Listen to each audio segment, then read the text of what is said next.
په مخکې آیات مبارکو کې الله کریم د بنی اسرائیل ذکر او فرمایلو او ما تاسو ته د هغې تفصیلا بیان کو چې بنی اسرائیل څوک دي او اسرائیل څوک. د دغه ځای نه الله کریم دوباره ورته خطاب فرمای او د یاد دهانۍ دپاره تاکید دپاره څنګه چې مونږ یو کس ته ووایو چې ګوره فلانی کار وکړه او بیا ورته وایو چې هلکه ګوره کار وکړي یاد دهاني ورته کو تاکید ورته کو چې ګوره د قرنګ الله کریم بیا ورته یاد دهاني وکړه چې ګوره تاسو عام خلک نه یئ، تاسو د حضرت یعقوب علیہ السلام اولاد یئ، قیمتي خلک یئ. او الله کریم د دغه ځای نه د بني اسرائیلو باندې نعمتونه ذکر کوي کوم چې په الله تعالی کړي. یا بني اسرائیل اذکروا، اے بني اسرائیل یاد کړئ نعمتي التي زما نعمت اغا انعمت علیکم چې ما کړیو په تاسو، وانی فضلتکم او دا چې ما فضیلت درکړو تاسو ته علی العالمین په ټولو عالمونو. یاد کئ زما هغه نعمتونه چې ما کوم په تاسو باندې کړیو. مخکې را روانم دي دام لوی نعمت دی چې ایمان مې دله درکړو، دام لوی نعمت دی چې د پیغمبرانو په اولاد کې مې تاسو پیدا کړئ، د یعقوب علیہ السلام په نسل کې مې تاسو وګرځولئ، دام نعمت دی. وانی فضلتکم علی العالمین او ما تاسو له فضیلت درکو په ټولو عالمونو. نو دلته بیا یو اعتراض راځي چې فضیلت خو ټول نه زیات د دې امت دی. دلته الله کریم فرمایي په ټولو عالمونو مې تاسو له فضیلت درکړو، نو دې نه مراد د هغه زمانې عالمونه دي. هغه زمانې سره الله کریم په ټول جهان باندې چې هغه وخت سره څومره خلکو الله کریم بني اسرائیلو ته په ټولو باندې فضیلت ورکړی او ټول نه بهترین قوم دا و. ما تاسو له په تېر درس کې ویلي چې د دې امت نه پس چې کوم لوی امت تیر شوی دی د نیکۍ په اعتبار سره نو هغه بني اسرائیل دي. او د دې د لوی لوی عالمانو واقعیت تاسو اورئ چې 1500 کاله عبادت یې وکړو، 400 کاله عبادت یې وکړو، دا د دې خلک ډېر عبادت گزار خلکو. دا سورت قدر چې نازل شوی دی ولې نازل شو؟ چې امام الانبیاء صلی الله علیه وسلم د یو بني اسرائیل د یو کس ذکر وکړو چې 1000 کاله جهاد وکړو، 1000 میاشتې جهاد وکړو. څونه جی 1000 میاشتو پورې جهادونه وکړل او عبادتونه وکړل. نو دې امت ویلې چې خو کاش چې دومره عمرونه زمونږ هم کړی وی. الله تعالی ول هغه انعام په یو شپه کې ورکړو چې کم مزل بني اسرائیلو او نور امتونو په 1000 میاشتو کې کړی دی، هغه مزل به تاسو په یو میاشت کې کوئ، په یو شپه کې کوئ. یو میاشت نه، یو شپه کې به تاسو هغه مزل کوئ. د 1000 میاشتو مزل یې ورله څه وکړو؟ په یو شپه کې کوئ. نو الله تعالی دې امت ته دا فضیلت ورکړو هغه جهانونو سره. واتقوا یوما لا تجزی نفس، او ویریږئ د هغه ورځ نه لا تجزی چې په کار به نه راځي نفس یو کس عن نفس د بل کس شیئا پس څیز کې، ولا یقبل او نه بشي قبلولی منها د هغې نه شفاعت سفارس، ولا یوخذ او نه باغستی شي منها د هغې نه عدل معاوضه، ولا هم ینصرون او نه به د هغوی نه څه مدد کولی شي. واتقوا هغه ورځ نه ویریږئ. یو ورځ یومن نه کوم ورځ مراد ده؟ د قیامت ورځ ته مراد ده. لا تجزي نفس عن نفس، پکار به نه راځي یو کس د بل کس. علامه قرطبي سے فرمایي چې نفس د یو نفس نه مراد مسلمان دی او د بل نفس نه مراد کافر دی. چې مسلمان به د کافر پکار نه راځي او کافر د مسلمان پکار نه راځي. قیامت په ورځ مسلمان به مسلمان ته فایده ورکوي، نیکان به بدانو ته فایده ورکوي، انبیا به امتیانو ته فایده ورکوي، لیکن مسلمان کافر ته فایده نشي ورکولی. نیک نه نیک انسان، پیغمبر نه لوی پیغمبر هم یو کافر ته فایده نشي ورکولی چې هغه جنت کې داخل کی. ایمان نشته دی نو بس اسم نشته دی. نو نفس عن نفس شیئا معمولی فایده هم نشي ورکولی، معمولی چې د عذاب نه اخلاص کی. نه نه نه. ولا يقبل منها شفاعت او نه بشي قبلولی د هغه نه څه شفارس. چانه د کافر متعلق شفارس نه قبلیږي چې هر څومره حالانکه حضرت ابراهیم علیه السلام سره وعده شوې ده چې ته به د خپل پلار لپاره استغفار کې. نو حدیث مبارکه کې راځي چې قیامت په ورځ خو د کافر د پاره استغفار منع دي. چې حضرت نوح علیه السلام چې خپل بچی د پاره استغفار وکړل نو الله کریم تنبیه وکړله چې ولې دې وکړل. نو حضرت نوح علیه السلام فرمایل چې بس غلطي وشوه جی، ماله نو پکار چې کم باره کې ما ته علم نو، ما دغه سوال ولې وکړو. نو ابراهیم علیه السلام سره الله کریم وعده فرمایلی ده نو دا پلار به د یو مردار خاص څاروي په شکل کې په خپو کې راوغورځوي فرشتې. وی دا څوک دی؟ ابراهیم علیه السلام به وایي فرشتې به ورته دا ستا پلار دی. وی لرې کوي مانه، وی بخورې کوي کرکه به زړه کې پیدا کړي چې بس هغه وعده هم پوره شي چې وکړه شفارس کې، خو او به یې نه کړي ورله زړه به یې ترې موړ کړي. نو ولا یقبل منها دغه رنګ قیامت په ورځ به یو ډېره بد شکله بوډۍ ښځه مخې ته به راشي. الله تعالی به فرمایي دې دپاره تاسو زه پرېښی وم. خدای پاکه دا لا څوک ده؟ دا خو موږ دنیا کې نه ده کتلې، نه مو سره خبرې کړې، دا خو بلا ده بدرنګه. الله کریم فرمایي دا دنیا ده که نه، دا هغه دنیا ده که نه چې زه به هم پرېښی وي او دنیا پسې به منډې والې. منځونه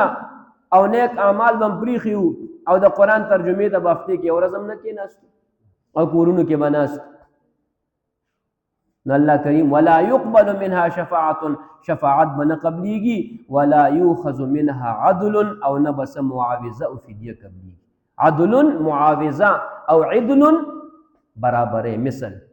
عدل څه ته وایي؟ مثل ته. عدل څه ته وایي؟ برابرې. فدیه مونږ وایي عدل او انصاف یې وکړو، عدل برابرې وکړو. الله کریم فرمایي چې نه به د چانه د سزا په بدله کې څه معاوضه څه پیسې اخیستلی شي، یا زما زوی وسزه او ما پرېږده، دا به نشته پکې. زما پلار وسزه او ما پرېږده، نه. زما پلار جهنم ته ښځه مې جهنم ته بوځه او ما پرېږده، نه نه نه، دا به ډېرې تورته کې وښې. ښځه به دوی چې دا خاوند مې دوزخ ته وغورځو خو ما پرېږده، نه نه نه هسې پرېږده. دنیا کې خو تا ویل چې نه بس د مرګ د ژوند ملګری مې ته یو. بعضې خو پکې جذباتو کې راشي وایي مړه وایي په دوزخ ته هم ځي در سره به ځمه، نن به را سره ځې که نه. خدای هم ترې وساتي. خدا دی چې مسلمان لپاره د ګناهونو نه صفایي شته دی. صفایي به څنګه کېږي؟ نو مخکې زمانه کې د اوبه به د نیرونو میرونو صفا وي. ارشاد صاحب باچا اوبه به څه وي؟ صفا وي. نو زنانه به چې دی نو په سر باندې بیا خانه کېغوڅو کپړې به یې پکې اچولې وي او یو به ورسره دومره سوباړی و دا پاڼې اوبه و که نه به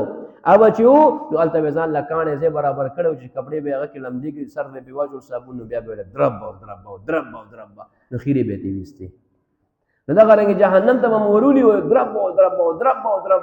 چې کله د نښه خیرې میرې وځي نو بیا ورته فرمایي چې ځه جنت ته لاړ شه. صفا کوي که نه؟ ګوره یو کس مدینې ته راغی بانډچي مسلمان شو، بیعت یې وکړو پیغمبر علیه السلام سره. بیمار شو یو ډېر سخت خېټه یې وپړسېده. مدینې آب و هوا شروع کې لږه ټیک نه وه، بیا پیغمبر اسلام دعا وکړه بیا ټیک شو. راغلو پیغمبر علیه السلام ته ما ته بیت واپس راکوئ. غم باړی وخت په بیماریانې دي ښه کېږه منه. پیغمبر اسلام ته چې نه واپس کېږي. دویمه ورځ بیا راغی وایي ما ته بیت واپس راکوئ، دا خو زه نه ښه کېږم. بیا پیغمبر اسلام ته چې بیت خو نه واپس کېږي. په درېیمه ورځ باندې مدینې نه وتښتېدو. پیغمبر علیه السلام فرمایي وایي مدینه بټۍ د بټۍ وایي په دې کې اوسپنه صفا کېږي. څه کېږي؟ سرو زرو نه سپینو زرو نه اوسپنو نه خیرې کوزېږي. چې راشي مدینې ته نو ګناهونه به د الله تعالی رجوي په هغې سره. نو صفا کوي به د نو لخ به ځان نیسي نو هغه ځان ونیو ولاړ وتښتېدو نو واپس راکړه لکه دغه څه هغه نه دي قرض خو نه و چې واپس راشي. نو ولا یوخذ منه ولا هم ینصرون او نه به د هغې څه مدد کولی شي چې ټول کافران را یوځای شي وایي بس څنګه بیا رانه وسوځې مدد یې څوک نشي کولی. چونکې په عربو کې عام معاشره کې یو کس به بل کس ته فایده ورکوله، یا به یو ډله راله یا به پیسې ورکړي، څه چل به وکړو سړی به اخلاص کړو. الله تعالی هغه ټول شکوک و شبهات ولا ختم کړل چې یو کار هم نه چلیږي. هلته ګورئ ښه هلته صرف ایمان چلیږي بس. وَإِذْ نَجَّيْنَاكُمْ کله چې خلاصې درکړو مونږ تاسو ته من آل فرعون د قوم د فرعون نه یسومونکم چې درکول باغوي تاسو ته سوء العذاب سخت عذاب یذبحون چې ذبح کولی به ابناءکم ستاسو زامن ویستحیون او ژوندي به پرېښودلې نساءکم ستاسو ښځې وفي ذلک مو په دې کې ستاسو دپاره بلاء ازمیښتو من ربکم ستاسو د رب د طرف نه عظیم ډېر لوی احسان یادی احسان اے بني اسرائیلو څنګه مې د فرعون نه خلاص کړي سی کول څومره ماشومان ستاسو قتل کړل څومره ظلمونه به تاسو باندې یذبح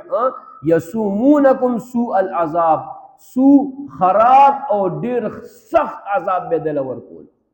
د ښځو باندې به په کور کارونه کول زموږ لوښي به وینځئ زموږ جامې به وینځئ زموږ کورونه به جارو کوئ نوکرانې وې ښځې او سړو باندې به د پټو کارونه کول او چې ماشومان پیدا شو نجومیانو ورته وویلې فرعون ته چې زموږ حساب کتاب دا وایي چې یو ماشوم به پیدا کېږي په دغه کال او به ستا بادشاهي ختموي او به تا ختموي پرېږدي به دې نه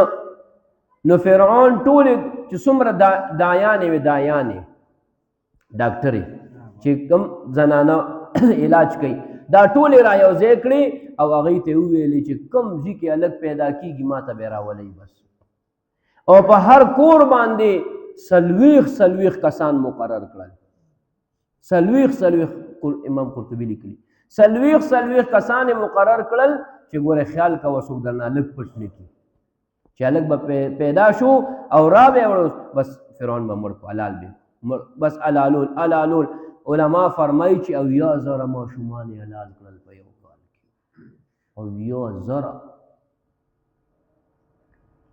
80,000 تقریبا 6 لکه بني اسرائیلو 6 لکه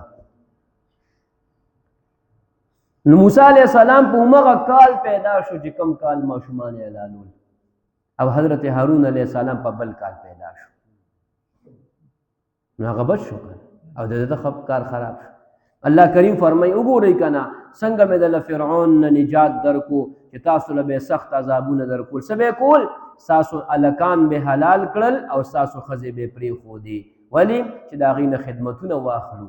هغه به زمونږ غلامانې او نوکرې وي هغې نه به مونږ خدمتونه اخلو نو دومره ظلم یې کولو او سوچ وکئ چې دومره ماشومان یې حلال کړل چا سر اوچت نه کو چې ولې دې دومره ماشومان حلال کړل اوسني هغې څه ورته وایي حکومتونو پسې مونږ راوچتي که نه راوچتي احتجاجونه کوو دومره زورور او ظالم بادشاه و چې چا احتجاج نشو کولی چا سر نشو چتولی بني اسرائیل دومره یېرېدل چې دا خو موسی علیه السلام نو راغلی دی به ټول عمر غلامانو د فرعون ټول عمر وفي ذلکم بلاء من ربکم عظیم الله فرمایي په دې کې ډېر لوی امتحان تاسو دپاره ډېر لوی امتحان او بعض علما فرمایي چې بلاء نه مراد ډېر لوی نعمت تاسو دپاره په دې کې څه شی و نعمت چې الله تعالی سلسله وچلوله او موسی علیه السلام الله بچ کړو د فرعون په کور کې لوی کړو بیا څه وکړل فرعون له باچایي ختمه کړه دې کې الله یو نعمت تاسو له ایښی وَإِذْ فَرَقْنَا بِكُمُ الْبَحْرَ وَكَلَ چې وشلولو مونږ تاسو دپاره سمندر فَأَنْجَيْنَاكُمْ پس خلاصې درکړو مونږ تاسو ته وَأَغْرَقْنَا مونږ غرق کړل آل فرعون قوم د فرعون وَأَنْتُمْ تَنْظُرُونَ تاسو ورته کتل نو موسی علیه السلام دعوت ورکړې فرعون ته خو چونکې ایمان را نه وړو او نه هغې کې څوک یو کس نیم نه سوا پکې څوک مسلمان نه یو کس نیم پکې مسلمان شوی هغې نه سوا پکې څوک مسلمان نه نو بس الله کریم حکم وکړو چې بني اسرائیل ځان سره بوځه نو د شپې موسی علیه السلام ټولو ته وویل چې تاسو به څه کوئ ځان تیار کړئ شپې به ځو او تاسو د قبطیانو د فرعونیانو چې کوم خلک دي د هغې د ښځو نه کالې په قرض راواخلئ علما فرمایي چې دا د دې دپاره حلال د دې دپاره ټول عمر خدمتونه کړي وو د هغې مالونه هر څه اخیستي وو نو بس چې دومره ترې واخیستل د هغې دپاره نو دوی ته عاریتن ورته وي عاریت مطلب دا چې لږ راکړه بیا در کوم داسې طریقې سره یې کالې واخیستو او د نیمې شپې ټول ووتل فرعون ته چې پته ولګېده فرعون اعلان وکړو چې د سهار د اذان سهار د چرګ چې بانګ ووایي د هغې نه پس به مونږ وځو فرعون ویلې ځکه چې لښکر به راټولې دي څه خو نه د هغوی خو مخکې نه تیاری کړی و که دا به لښکر راټولوي نو 12 لکه لښکر یې راټول کړو 12 لکه کسان بني اسرائیل څونه وو 6 لکه اوس مې ویلې او دوی څونه وو 12 لاک کسان 12 لکه کسان نو علما فرمایي چې په هغه شپه باندې هېڅ یو چرګ بانګ ونه ویلو هېڅ چرګ ټولو د پاتې شو بېغمه چې نور راوختو قرآن کې مخکې بل ځای کې راځي چې نور راوختو دوی راپاڅېدل او خدا سو هله ورځئ ورپسې هغوی له الله موقع ورکړه ځکه چې هغوی خو یا خپې بلې خپې وو یا بس او دوی سره 10 لکه اسونه ورسره وو 10 لکه 12 لکه لښکر سره 10 لکه اسونه وو دا ورپسې شو او چې څنګه موسی علیه الصلاة والسلام سمندر هغه دریاب ته بحر قلزم ورته وایي څوک وایي دریای نیل هغې ته راورسېدو لاره بنده ده خلک وایي دا دې څه وکړل سړک طرف ته ځي ته خو سمندر طرف ته رالې هغه موسی علیه السلام ته فرمایل ما ته الله تعالی حکم دا کړی دی ما ته الله تعالی د دې حکم کړی دی را علامه قرطبي فرمایي چې یو ځل سمندر ته حکم وکړو چې لاره راکړه هغه لاره ورنه کړه وایي هغه لیکلي دي اوس دې کې چې دی نو لارې نه ورکولې الله تعالی خو یو نقشه ښودله که صبر که کسان خو راورسېږي که چې هغوی څنګه راورسېدل بل بني اسرائیلو رنګونه ووایل وانا لمدرکون دا خو موږ ونیولو دا خدای راورسېدل او هغه ډېر یارېدل که نه د فرعون ډېر سخت یارېدل موسی علیه السلام ورته فرمایي چې کلا ان ربي معي سیهدین هېڅ کله نه زما رب ما سره دی او ما ته لاره ښیي الله طرف نه حکم راغی چې واضرب بعصاک البحر فانفلق كالطود العظیم اووخه په دې دریاب باندې امسا چې څنګه اوواله 12 لارې پکې جوړې شوې او اوبه داسې ولاړ وې لکه غر چې ولاړې داسې اوبه ولاړې په ځای باندې غرونه ولاړ غرونه كالطود العظیم لوی لوی ګټې داسې اوبه ولاړې وې او 12 قبیلې وې د ما تاسو له تېره هغې کې ویلي چې د حضرت یعقوب علیه السلام 12 بچي وو د هغې اولاد دی نو 12 قبیلې وې او په 12 لارو باندې روان شو لاره خدای ورکړه خلک خوشحاله شو فرعون هم را روان دی هغه خلک ورته ګوري سی صاحب دی دا لارې ولې جوړې شوې دا ما له جوړې دي مړه دا زه روان یم ما دپاره دا لارې جوړې دي زه اوس به دې پته ولګي ښځه ورځئ پې بعض علما فرمایي چې څومره چې دوی سره اسونه و ټول نران مادي اسپه پکې نه و ټول اسونه و اسونه نران خو چې څنګه او اس کې ځناور کې دا صفت دی چې هغه څه پریشاني راځي دې ته احساس وشي پته لګي ورته هغه ته پته ده خو مخکې د الله تعالی عذاب دی ټول اسونه ودرېدل اوس یو اسم نه مخکې نه ځي جبرائیل علیه السلام الله تعالی راولېږل هغه په اسپې باندې سورو څنګه اس په مخکې شو ټول اسونه ورپسې شو الله تعالی یو دغه ځای نه د سامري چې دی نو اسرائیلي روایت د سامري چې دی دا د مور او پلار نه همداسې یوازې پاتې شوی نو د دې پرورش جبرائیل علیه السلام کړی دی نو د پېژندو جبرائیل علیه السلام چې وی کتو چې جبرائیل علیه السلام دی او اسپې و چې خپه اوچته کړه د لاندې بېګایا رازرغونه شوه فرشته وه که نه نو هغه خوره ده راواغسته او په جیب کې واچوله وروسته به بیا رامیتوب کوي که هغه خوره یې جیب کې اچولې وه نو ټول اسونه ورپسې شو بس څنګه چې د موسی علیه السلام اخري کس واړېدو د دې اخري کس وردن نه شو او بس الله تعالی اوبو ته حکم وکړو چې ورځئ بس فرعون سره د لښکر الله تعالی هلاک او تباه کړي داسې الله تعالی نظام چلی نو اغرقنا آل فرعون دی دومره یریدل دی ویلې بني اسرائیل وایي مونږ چې په خپلو سترګو هم فرعون نه کتلی مونږ ته یقین نه راځي چې دی به مړي وي دومره یریدل وایي کېدی شي بس لامو هم وایي والیا غاړه وتی بل طرف ته وتی ژوندی وایي نه الله تعالی اوبو ته حکم وکړو د هغې هغه لاش یې بار ورویشتو وایي د سور اوښ په شانتې داسې وایي بدن یې بربنډ پروت و کپړې مپړې لاړې خدای وشرمولو بې عزته کړلو یو کس یو تبلیغ والا ملګري بیان کولو نو وایي هغه کس نه دی کس خلکو ورته ویل کوم کس وایي هغه موسی علیه السلام سره چې لانجه وه فرعون یاد یا وایي دغه دومره اوږده لکۍ وه چې 15 کسانو به ورپسې وړله وایي خلکو ورته وویل چې لکه دا څه وې دغه خو لکۍ نه وه، وایي ما ته هم پته نه وه، خو د خدای دشمن دی، وایي شرموم یې وایي وایي څه مې شرموم چې خلکو مقامه په شرمېږي. الله کریم فرمایي وانتم تنظرون، ستا دشمن چې الله تعالی ستا مخامخ وجني خوشحالېږي که خفه کېږي؟ الله تعالی وایي ستاسو سترګې مې پې یخې کړې. ښه وَإِذْ وَاعَدْنَا مُوسَىٰ 40 هر کله چې موږ واغستله وعده د موسی علیه السلام نه 40 لیلة د 40 شپو ثم اتخذتم العجل بیا جوړ کړو تاسو څخه من بعده پس د هغې نه وانتم ظالمون تاسو ظالمان وئ.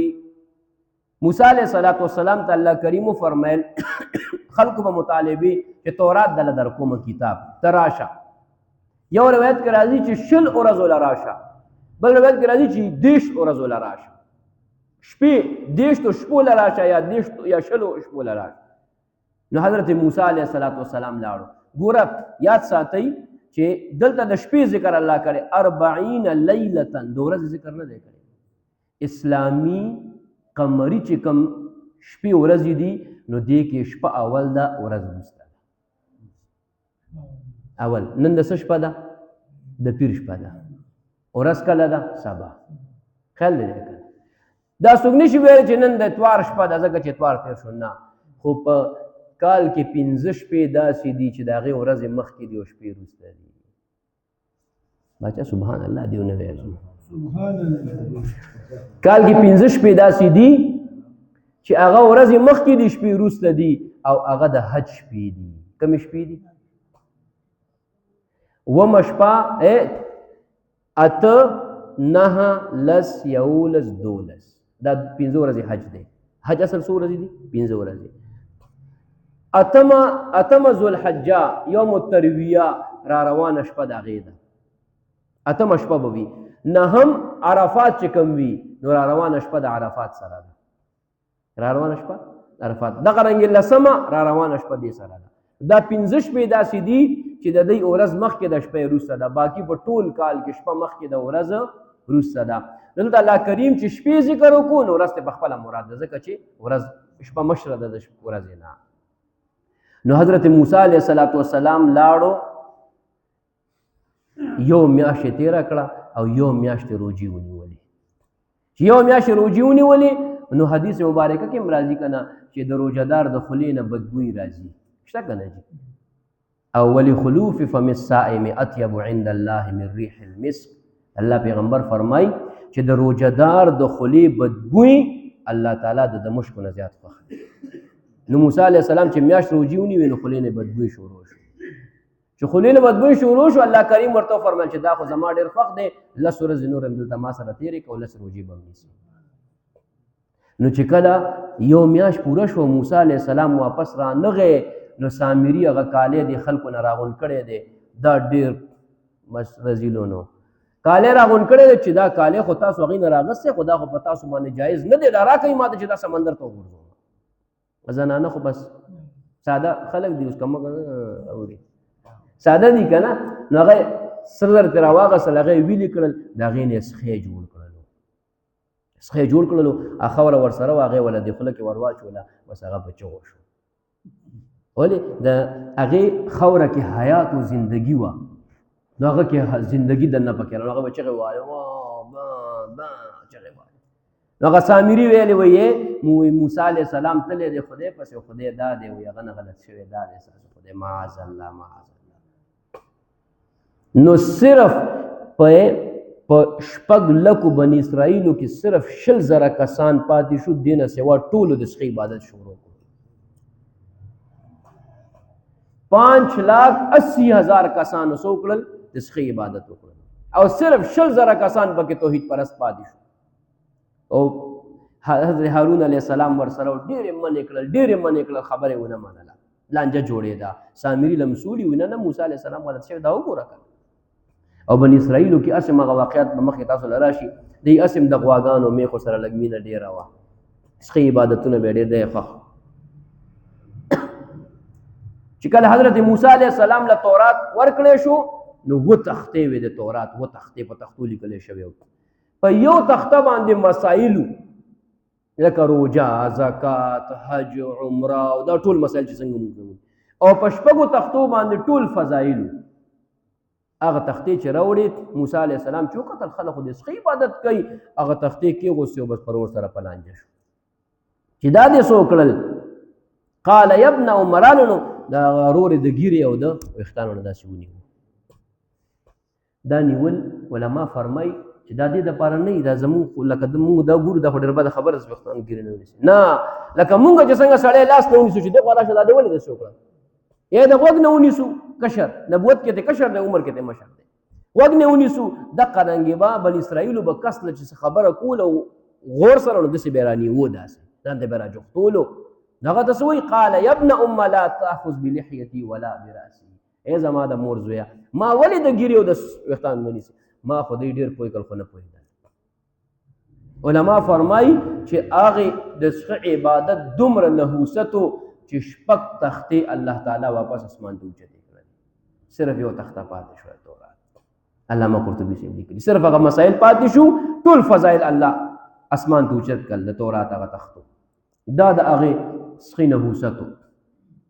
او ټولو چې دی موسی علیه السلام هغه سخی راواغستو او اور ته وغورځولو اوبو ته ور واچولو ویلې کړو ختم یې کړل بني اسرائیل پیمانه شو چې اوخ موږ ډېر غلطي وکړه بس توبه توبه او توبه الله تعالی فرمایل چې توبه نه قبلېږي ستاسو مخکې را روان دی اوس دا واقع مخکې به خپله بیانوي زه دې درته ویم بیا به مخکې ترجمه کې به اسانه شي الله تعالی فرمایل توبه هم نه قبلېږي توبه هم هله قبلېږي چې یو بل قتل کړي تاسو نو دا خو څومره کسان دي 15,000 کسان صرف 100,000 کسان پاتې دي هغوی دومره همت یې وکړو چې بس تیار شو بس وجنو موږ ځان ولې موږ دغه غلطي کړې ده دا د هغوی توبه وه د مرتد کېدو توبه په بني اسرائیلو کې قتل نه سوا بل حل نه او زموږ امت کې چې کوم سړی مرتد شي او توبه وباسي الله یې توبه قبلوي الله واپس ایمان ورکوي دا د پیغمبر علیه السلام مبارک برکت دی الله تعالی پې ورېځ راښکته کړه او تورې نیولې دي بس په یو بل باندې شروع کړل او یو درزا وینې دي بس نه به پلار کتو نه به زوی کتو بس یو بل وجنې لګیا دا ټول هغه چې 80,000 کسان یې ووجل په یو لمحه کې موسی علیه السلام الله ته بس سجده پرېوتی یا الله بني اسرائیل به ختم شي یا الله توبې قبوله کړه بس الله تعالی حکم ختم بس وایي چې اوس چا توبه وویسته د هغې توبه قبوله او چې کوم مړه شو هغه ټول شهیدان شو الله معاف کړه نو بیا بني اسرائیل 70,000 کسان یا خو حقیقت کې 70,000 دي یا 70,000 د عرب چې دی نو دا د کثرت دپاره استعمالي ډېروالي دپاره موږ چې مړه تقریبا وبیان داسې یو 500 کسان هلکه تعالی مې سل ځلې وویل یار دا کار مه کوه داسې حساب سره نو بیا هغې نه پس الله تعالی د توبه قبوله کړه په خپله فرمایي ثم عفونا عنکم بیا معاف کړئ مونږ تاسو من بعد ذلک پس له دې نه لعلکم تشکرون شاید چې تاسو شکر وکئ یو حمد دی یو شکر دی په دې کې ښه دی لږ غوندې خبره کوم حمد علما فرمایي بغیر د نعمت نه چې د چا تعریف وکړي د چا ستاینه وکړي بغیر د څه احسان نه دې ته حمد وایي لکه الله که موږ سره ښه کوي او که نه کوي موږ به د هغه تعریف کوو پوه شو که هغه موږ سره هر څنګه کوي که موږ وژني او که موږ هر څه چې کوي که لوږې هم ساتي موږ به د هغه شکر او شکر دې ته وایي چې دا د احسان په بدله کې وي تا سره څوک ښه وکړي ته به د هغې شکریه ادا کړي رسول الله علیه السلام فرمایي څوک چې د انسان شکریه نه ادا کوي هغه د الله شکریه نه ادا کوي تا سره چې چا نیکي وکړه نو د هغه احسان هل جزاء الاحسان الا الاحسان ته مو سره نیکي وکړه که نور څه نه وي رسول الله علیه السلام فرمایي جزاک الله ورته ووایه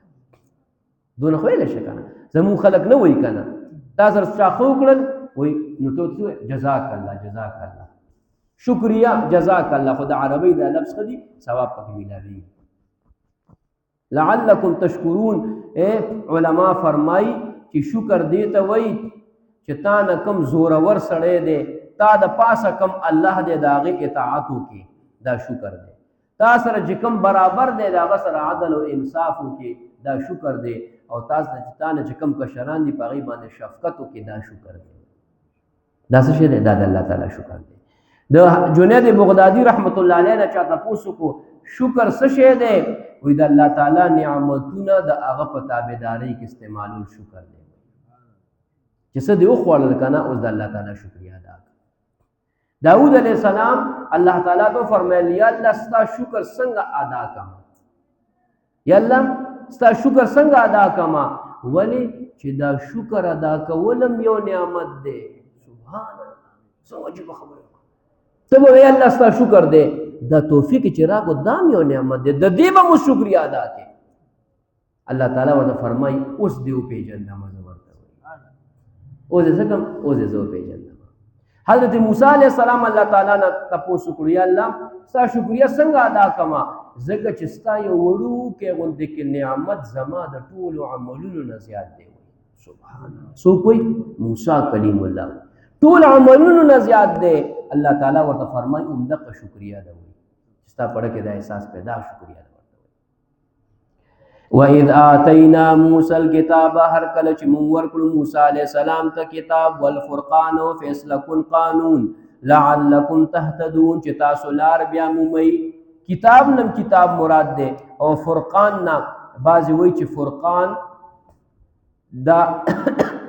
دینه هم تورات مراد دی کتاب نه خو به اتفاق تورات مراد دی ځکه موسی علیه السلام کتاب فرقان نم تورات مراد دی بعضې فرمایي چې فرقان نه مراد د سمندر هغه شلیدل ته مراد دي ځکه چې الله تعالی کافران بیل کړل او مؤمنان بیل کړل فرق جداواله